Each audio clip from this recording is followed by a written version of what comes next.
Let's go. If you let people tell you can't do things and you believe in that, hey, cut that out, for real. All right, what's going on, folks? Welcome to another exciting episode of Strong Arm Sports. I am KSpadeTheProspect. I'm your boy LeParis57, and together we form Strong Arm Sports. Spade, let's just kick it off. Ain't no need to prolong it. Want to start off by saying happy holidays to you guys. I know Thanksgiving just passed. What better way to watch Strong Arm Sports than with some leftover turkey, macaroni, and cheese and stuffing? Let's get it. Spade, let me kick it off, homie. You didn't say chitlins. Oh, chitlins too if you're from the South. You know what I mean? Let's kick it off, though.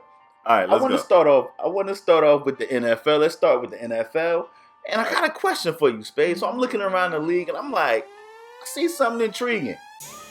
And it's the Carolina Panthers, and it's the New England Patriots. So my question is, can Carolina and New England both go undefeated? Can they go undefeated? Yeah, I mean, if you look at their schedule, both teams got very winnable games throughout the rest of the season. I looked at both of their schedules, and I decided if either of these teams were to take a loss, who I thought would upset them. But I guess before I even go into that, I'm going to throw your question back to you. Matter of fact, I'm going to make it even harder. I'm not going to ask you, can they finish undefeated? Do you think either of them do? I think they both finish undefeated. But I looked at the schedule as well, Spade. And if Carolina's going to lose, I see them losing. So they play Atlanta twice. I see them losing one of them Atlanta games. If they don't lose one of them Atlanta games, I don't see anybody else beating the Carolina Panthers. I know they play the Saints again, but I just, with that defense, the Saints been getting cooked by rookie quarterbacks, and every quarterback that played the Saints cooked. Now, I know they did fire their defensive coordinator, Rob Ryan, but it's still the same personnel. I don't see them beating Carolina. So if Carolina does lose, I see them losing one of them Atlanta games. On the Patriots side, I see them losing. I don't see them losing at all. But if they are going to lose, I see them losing this upcoming week against the Broncos, which I think they can pull out the game. It's just the Patriots had some injuries with their wide receiver core. Edelman out, Dobson been in and out, LaFell been in and out, Amendola's now hurt. They picking up people off the street. But it's Tom Brady. It's that system. They're going to find a way to spread the ball around. They're going to run the rock. And I think they will pull out that victory, but that's the only game I see them possibly losing this week right here against the Broncos.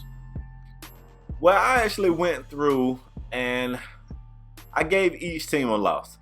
Okay. And it's crazy because, believe it or not, man, I got Carolina winning out before I got New England winning out. I got New England losing January the 3rd against the Phillies. Against the Fins. Fins up. And I know you guys are gonna be like, Spade just saying that he's a Dolphin fan, and that might be partially true, but at the same time, the Dolphins always split with New England. I don't know why. I don't care how bad Miami look. They usually can still win against the Patriots, and it didn't go so well early in the season. So I feel like the fans can win that one. Carolina, I could see these guys winning out. I want to say if they do lose one, I got them losing to the Giants. Eli is that guy who he never should beat anybody, but sometimes he just accidentally looks phenomenal. And that'll be the game that Eli pulls something out, man. Trust me. So, if Carolina goes down, it'll be New York. Yeah, Eli's one of them players that they'll play Carolina. Eli throw 3 picks. It'll be 21-0 at half, and you be like, oh, it's over. And Eli come out and throw 4 touchdowns, and they'll win. And they'll win by 7. Dumbfounded. He'll throw 3 touchdown passes and look dumbfounded on all 3 of them. Like, yeah, man. So I mean, I'm not mad at the Giants. They got Carolina defense has been playing out of sight. I picked them. I actually had Carolina losing this past week, Thanksgiving actually, against my Cowboys, because I was like, Romo back, Dez back, and then Romo ended up getting injured again. Yeah, he ended up getting injured again. He threw 2 picks to Luke Kuechly. Luke looked like a track star because nobody could track down Luke. And I mean, the way Carolina's playing, the way New England's playing, these teams are going to definitely be tough to beat, Spade. They're going to be tough to beat. You know what's so impressive? And I think we said this before on the show, but Carolina, they look great, and they don't even, like, look at their personnel. They should not be getting these wins. They're missing their best wide receiver. A lot of people are going to say, well, it's the NFL. Other people got to stand up. But Green Bay is also missing their best wide receiver, and they don't look so hot. And technically, on paper, you know, they got a better quarterback than Carolina on paper. Yeah. And it's just not, you know, equaling any wins for those guys. So it's very impressive what Carolina's doing. I mean, both of these teams to be undefeated, yeah, it's impressive regardless. But when you look at Carolina's offense, woo, that's impressive. Yeah, man. All right, well, check this out. This was pretty nice, and I kind of ruined some people Thanksgiving on Twitter. I've been known to do that, and people was like, Spade, this is not the time. So I gave y'all the rest of y'all Thanksgiving evening, but I'm back with it now. So if you didn't know, on Thanksgiving night, the Green Bay Packers retired the number 4. That will be Brett Favre's jersey. And, you know, I like Favre. Favre always had that gunslinger mentality, and everybody loves him, and everybody was just on my timeline talking about, you know, Brett Favre and how he used to go, and I was like, nobody talks about Brett Favre and his interceptions. So if you guys didn't know, I looked up his official numbers: 508 career touchdown passes, 336. I thought it was 350. I really thought it was about 350. But from what I looked up, 336 interceptions. And I don't know what that ratio is, but it's not good. Over 300 interceptions, LaParis. Let's be honest here. Like, come on, man. I know Brett Favre was a good quarterback, but where do you rank him? You got him, like, up there with everybody else? I'm not prepared. He kind of strong on me into this. I wasn't prepared for this. I didn't prepare like a list of rankings. I have Brett Favre as a top quarterback, but it's quarterbacks I would pick above Favre, and that's not even a 2-to-1 ratio, touchdown to interception ratio. That's like a 1.7 something. Like it's ugly. It's ugly. But I mean, you know, I like Brett Favre. I'm a fan of Brett Favre. Brett Favre went out slinging, but a lot of people give Brett Favre a lot of credit. What I give Brett Favre a lot of credit for is playing. Like, I'm impressed with his consecutive game streak. Like, to just play that many games in a row is very impressive. But a lot of people give Brett Favre. Brett Favre won the Super Bowl, and man, Brett Favre had Edgar Bennett. He had Dorsey Levens. Like, he had amazing running backs that did great things for the Green Bay Packers. And they give Brett Favre a lot of that credit and don't give those type of guys any credit. You know what I'm saying? Like Dorsey Levens and Edgar Bennett. I remember they played San Francisco, I think, in the NFC Championship game, and it was a muddy game. The ball kept slipping. People was, you know, it wasn't one of those games when you was just out there chucking it, hucking it football. It wasn't one of those games you was just out there slinging that thing. It was running the rock, and Edgar Bennett and Dorsey Levens carried that team to a victory, and they don't really get no shine. I like Brett Favre, but his quarterback style would definitely pick over Brett Favre, man. Now, I see people on your timeline giving you hell, Spade, because you was saying you was talking about Moreno, and I mean, man, listen, I would take Moreno over Brett Favre, yo. And I know a lot of people gonna be like, "What? Moreno don't even have a Super Bowl." Well, Moreno didn't have what Favre had, man. He didn't have that, and if he did, Moreno would be up there. You know, a lot of people be like, you know, Moreno can't be considered because he don't have a ring. But you look at guys like a Charles Barkley, like a lot of people, man, there's circumstances that stop you from getting rings. A ring don't solidify you being great. And a ring shouldn't solidify you being great. I'm not saying Brett Favre isn't a great, because he's clearly a great. But I mean, if you're looking at, you know, Adam Morrison has a ring. Nobody is going to say this guy's a great. Right. Yeah, what people often forget, championships, that's a team accolade. So if we're having a debate about a player, I never want to hear championships, especially in football where it's a 22-man, it's 22 guys on the field. You can't convince me that one guy is responsible for that team getting a championship. Trent Dilfer got a ring. So, I mean, that blows that theory completely out of the water. I just want to give you guys a fun fact. I like Brett Favre. I've always liked Brett Favre. I don't like how people got different sets of standards, though, LaParis, when it comes to compare. You know what I'm saying? Like you can I sit get it. here and break down footage on Cam Newton all day. You know, he's not a good quarterback. He's not accurate. He doesn't throw good. All this other crazy mess. But you can look, every time I mention Brett Favre's interception, somebody says, yeah, he was a gunslinger. Like, what does that mean? That means it's okay to throw to the other team? Because I don't understand how that works. I just want to give you a fact on Brett Favre because I know y'all typing away. So hold on before you finish that sentence, before you hit enter and post it. Let me tell you this. Only twice in Brett Favre's entire career did he finish a season with less than 10 interceptions. And one of those seasons was with the Atlanta Falcons where he wasn't even the starter. So just think about that. Double-digit interceptions every season except for 2. And 1 he wasn't the starter. So that's all I got to say about Brett Favre. I know the Brett Favre clan going to be coming at my head. I just want y'all to know Brett Favre is a really good quarterback. But don't ever mention Brett Favre with people like Montana and Moreno and Elway. I don't want to hear his name up there. I don't. I just don't. I'm sorry. I don't want to hear it. I like Brett Favre too, but I agree with you 100%, man. When you got a 1.8 ratio. I know somebody's going to put the exact ratio down there. I want him to. What's the ratio? I ain't do the math or anything, so my numbers could be off, but I know that's not a 2-to-1 touchdown to interception ratio. Touchdown to interception ratio. I like 2-to-1 is bad. Yeah, it is. I like Brett Favre, and he deserved to have his name hanging in the rafters up there with with the other greats in Lambeau. But as far as Brett Favre being the GOAT, nah, yo. Nah, man. Nah, he might got some goats, but he ain't the GOAT.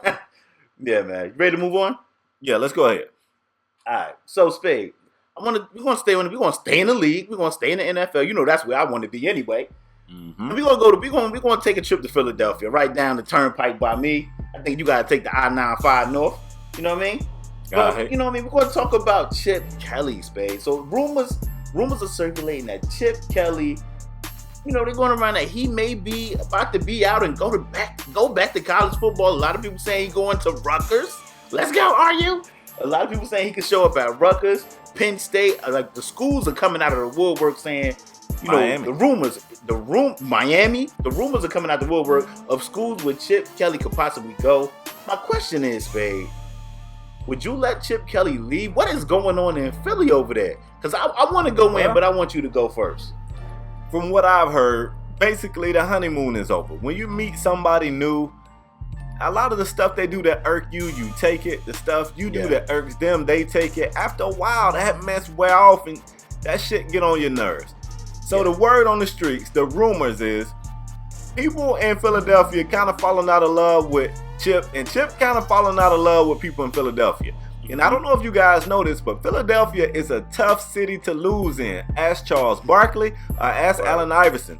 These two guys should be, on Mount Rushmore in Philadelphia, and they both would tell you that Philadelphia would completely turn their back on you when you're not winning. Chip Kelly came in there and had some very controversial moves for this team. A lot of people who stayed on the bandwagon with Chip were saying this guy's a genius, this stuff is going to pan out, just hang in there. And I got to admit, when he first took this job in the Bears, I was like, woo, I'm kind of excited to see what Chip is going to do with the Eagles. I was really excited to see. At some point, you got to cut your losses. I don't think the experiment is working. As soon as I heard read option, spread offense, Sam Bradford, I was like, wait a minute. This ain't making no damn sense.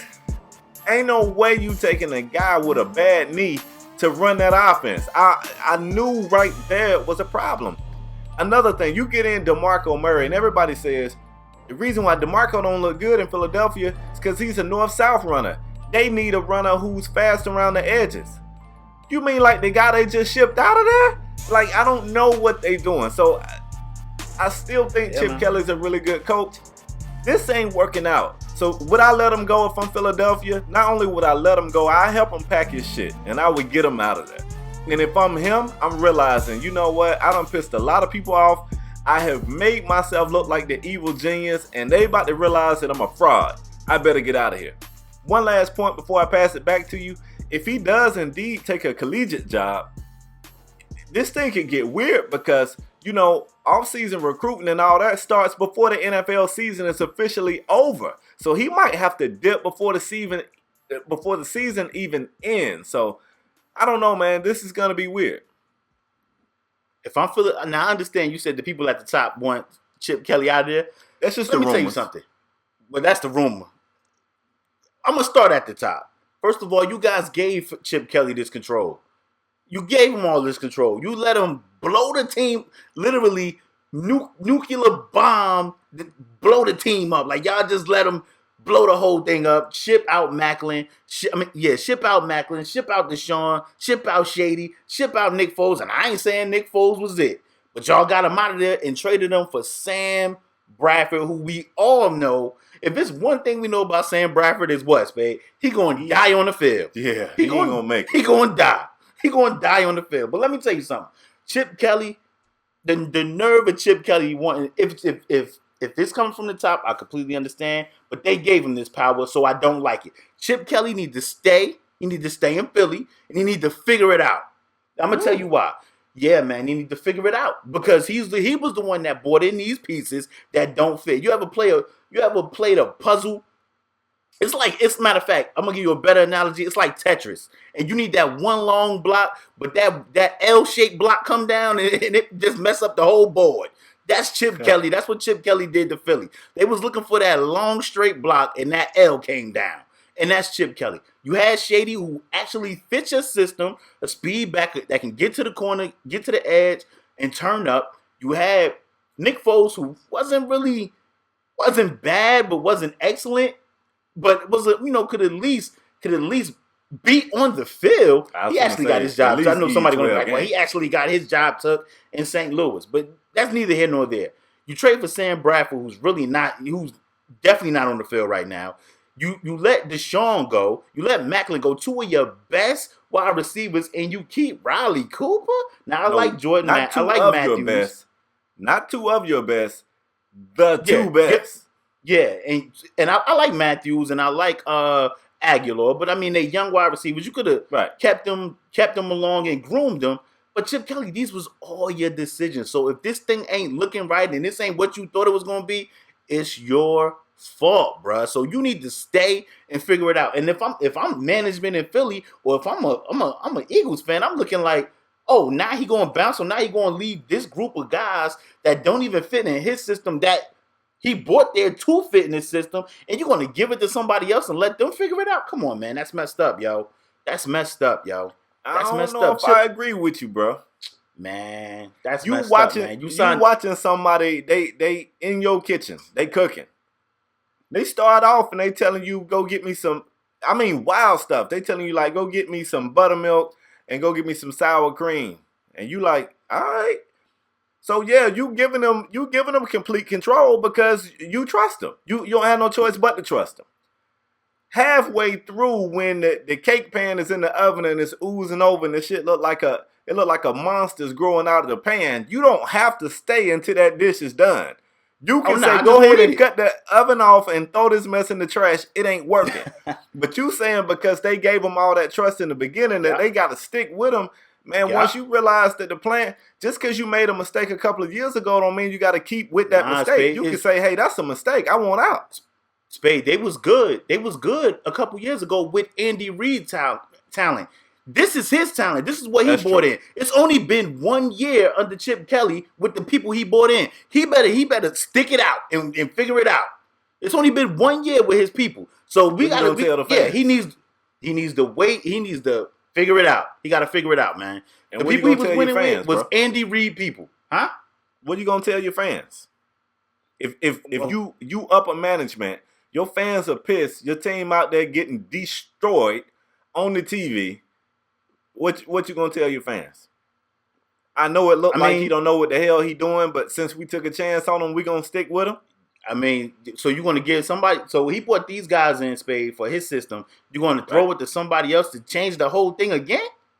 Yeah, this shit ain't working, bro. This ain't working, man. Abort, man. Chip Kelly got to suck that up and stay, man.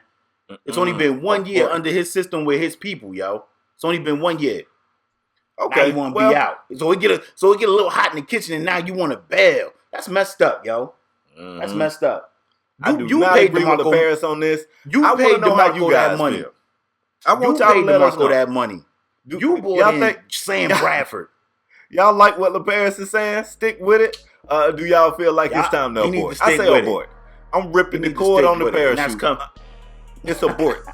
But let's move forward, man. You want to talk football all day. I got some NBA stuff I want to talk about, man. All right, let's get it.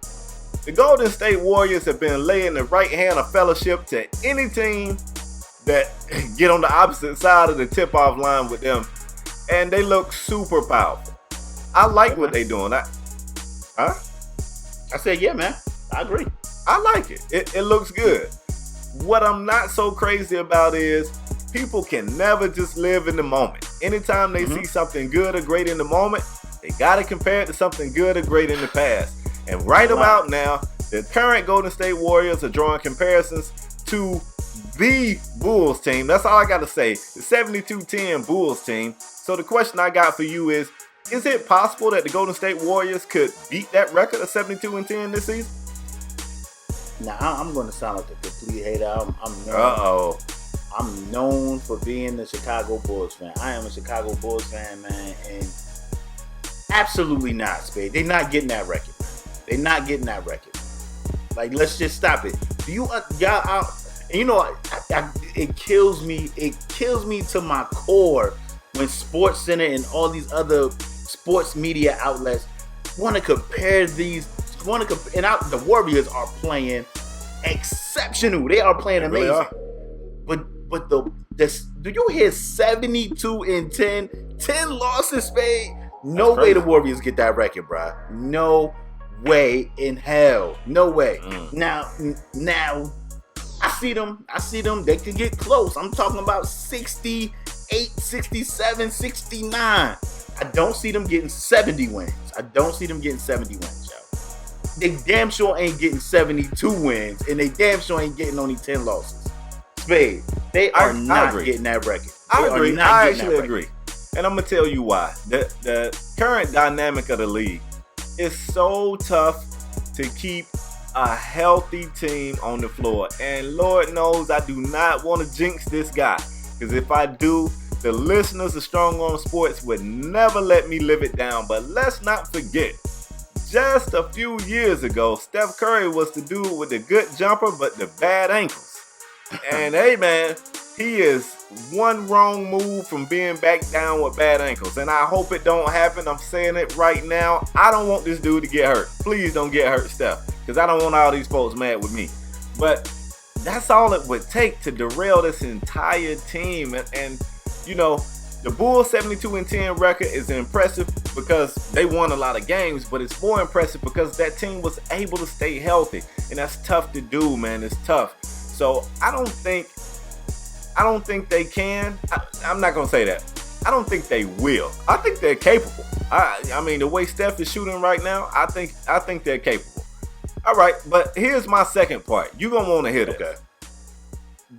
Okay. Look at their schedule. Where do you see this team taking their first loss? Oh, let me look at the schedule. And I'm gonna tell you what, man. These next couple of games, I think they cakewalks for the Warriors, man.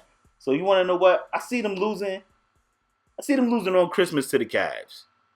Christmas, we're gonna be opening up presents. We're gonna be eating more, more Christmas food. We're gonna be opening up presents. We're gonna be playing new video games.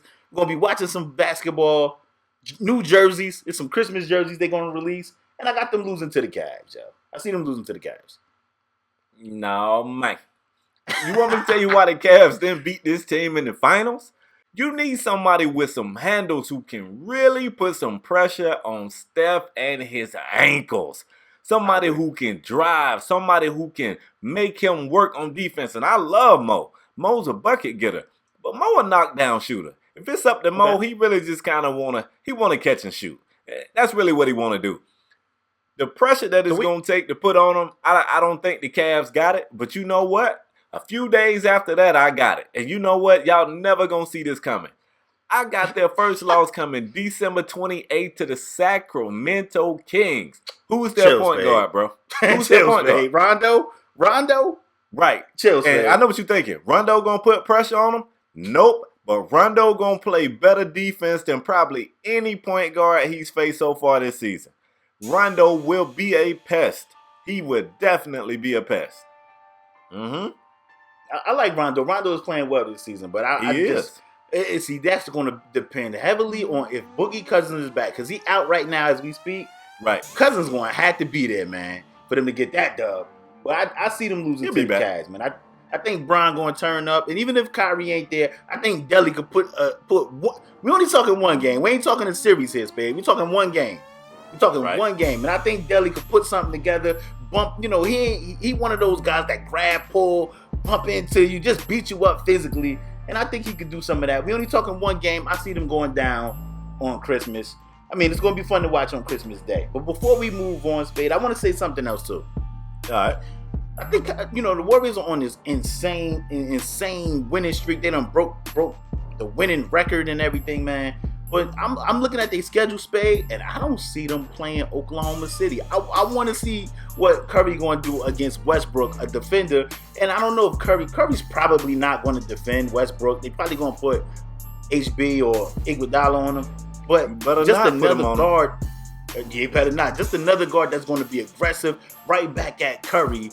Now Westbrook will defend Steph Curry. He's going to be on Curry. Mm-hmm. Westbrook won't. He's going to accept that challenge. I don't know if Curry going to accept it the other way, but just another guard that's going to put that pressure on him. I think I just can't wait to see it. And I was looking on the schedule like, when the hell they play Oklahoma City? Man, they don't play them no time soon, man. Because I'm waiting on that game. That's the game I'm waiting on, homie. Look, I want to. Now we was talking about the winningest team in the league right now. Let's talk about the losingest. Is losingest a word? The losingest team. We just made it one. He just made it one. The losingest team in the league, and that's the Philadelphia 76ers. We going back to Philly.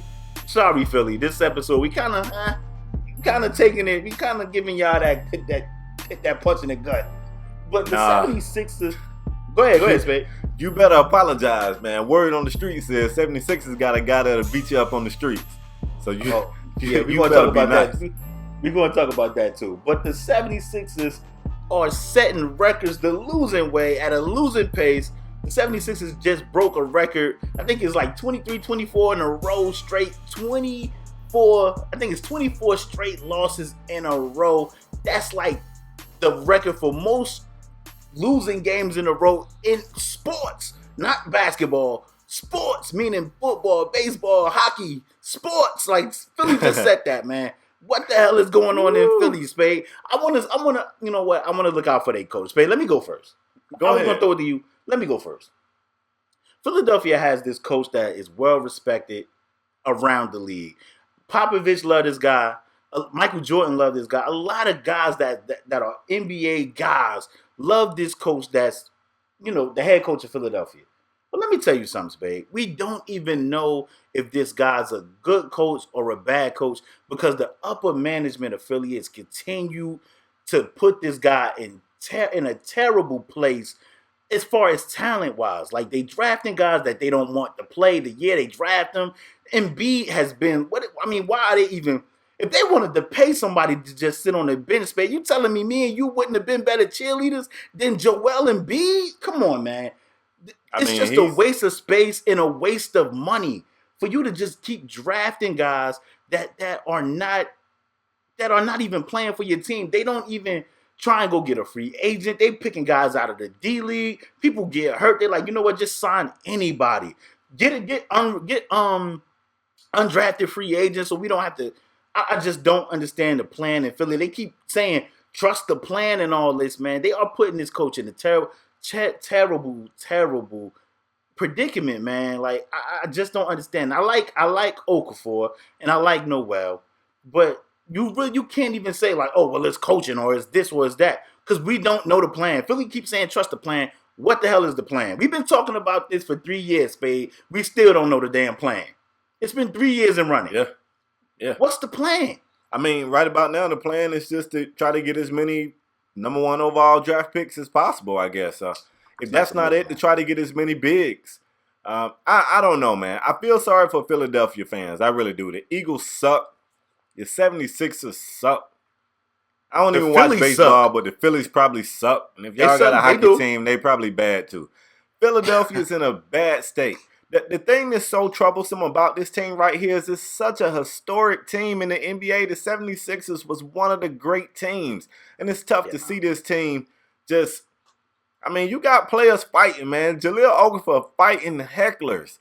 And I don't know if this is true. Nobody really knows what was said, but, you know, it said that somebody said your team suck. You guys are full of losers and you'll never win. And that was enough for Jahlil to want to knock somebody out cold. So the players are frustrated. The fans are frustrated. Who's happy? Who in Philadelphia is looking around like my plan is coming to fruition? Like, who is happy with what's going on in Philadelphia? Want me to tell you who happy, Spade? Who? I want to know. I'm going to tell you who happy. The owner. Because he's still charging full price tickets and he's still getting money. He happy. He happy. Clearly he don't care about winning. He just care about getting that money.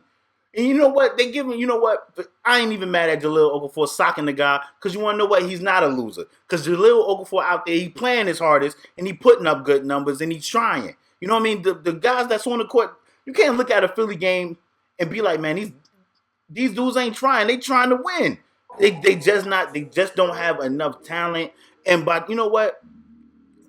Basketball chemistry matters a lot, man. And with that, man, the way they turning guys over in Philly, man, they have a good guy, they get rid of a guy. They have a guy, they get rid of a guy.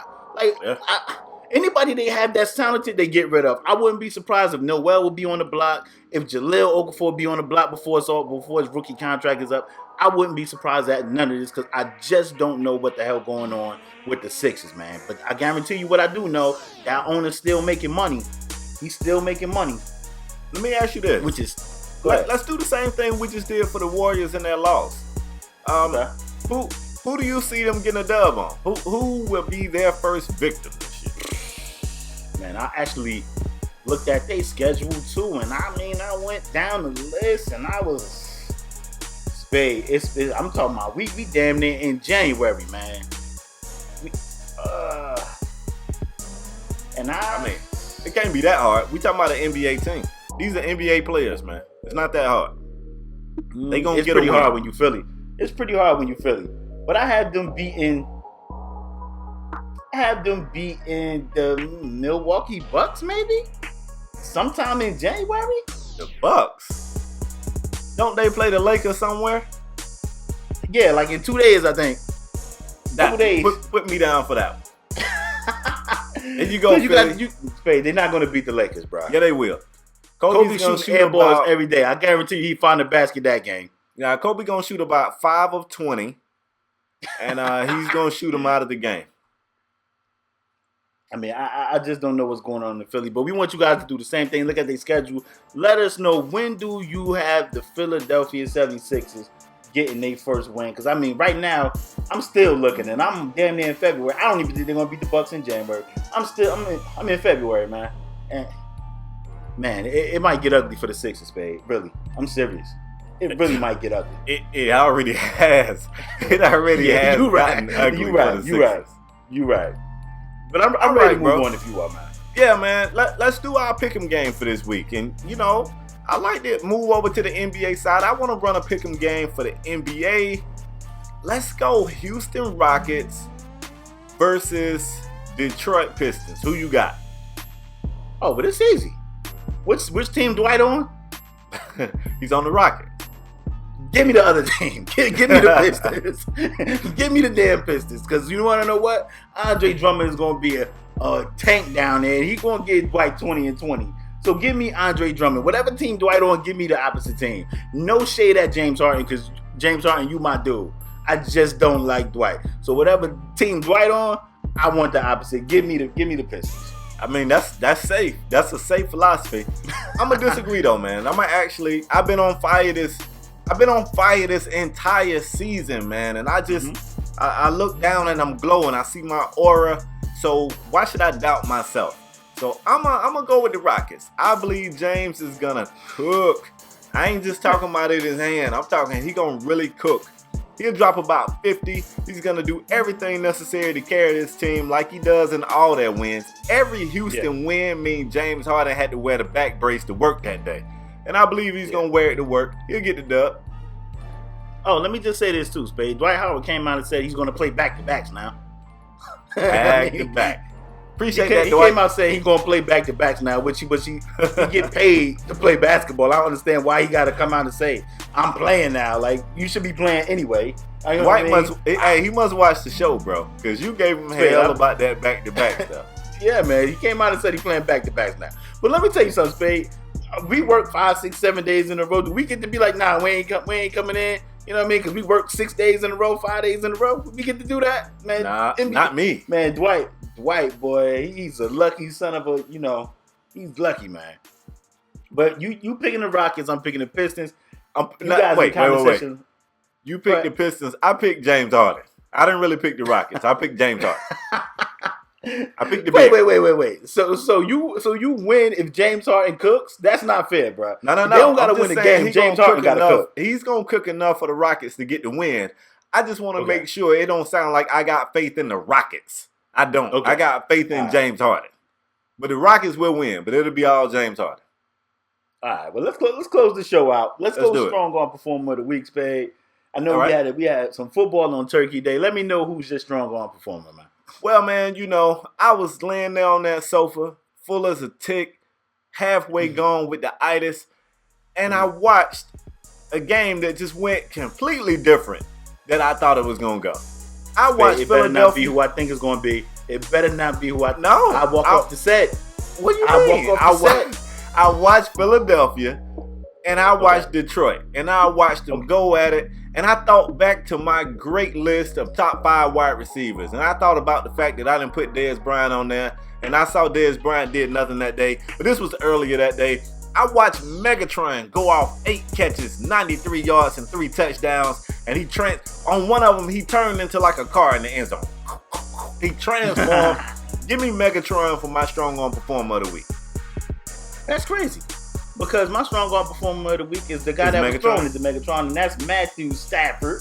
Give me Matt Stafford. He went 27-38 for 337, and he had 5 TDs, man. Matthew Stafford, who I'm really not a fan of, but when a guy plays well, you got to give him credit. He definitely deserves to be the strong arm performer of this week. I don't know if he'll ever make it again. Can he dab? He's definitely... Nah, he ain't. Nah, he ain't that. Well, I don't like it. He definitely deserved to be strong arm performer this week with that game. So for that, Matthew Stafford, you are my strong arm performer of the week. Yeah, man. So as usual, we want to thank you guys for watching. If you don't want to see our mug shots, we got audio podcasts everywhere. iTunes, UPodOmatic, SoundCloud. We everywhere. You can definitely check us out on YouTube. If you new here, bang the subscribe button. It's right up there. If you're a regular here, hit the like button. Give us that thumb up, man. It takes 2 seconds, man. We appreciate all you guys for tuning in every week. We had an action-packed show. Leave your thoughts and comments in the comment section down below. We read them all. We'll see you guys next episode. Thanks for watching. Peace.